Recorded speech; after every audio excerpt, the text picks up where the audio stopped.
So some of the ways that you can help your child on the spectrum with their emotional development out in nature is combining the various senses.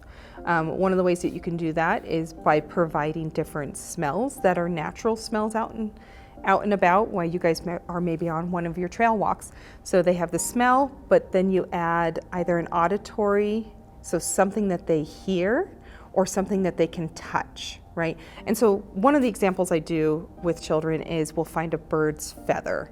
They're usually pretty much anywhere on the trail, you can usually find them, but we'll find a feather and the child will touch the feather, they'll smell the feather, trying to identify where this bird might have been. You know, is this a bird that tends to be more grounded, or is this a bird that's living up in the trees? And then we take that feather and we sit and we listen and we try to identify the sound of a bird.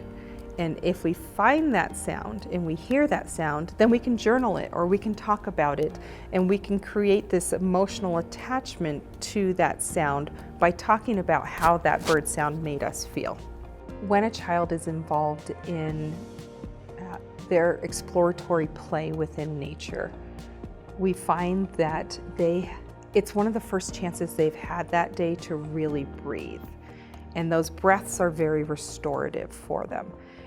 They don't feel the restraints of all of the things that we're trying to teach them throughout the day. It gives them that opportunity to just be and to be present and to be engaged in what they're directing.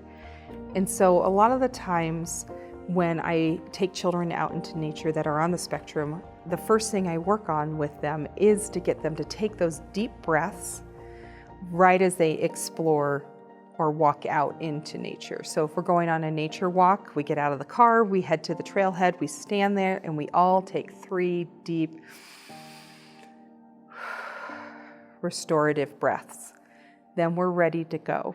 Our body is now in an emotional place that feels peaceful and feels calm, and the excitement is moving us forward.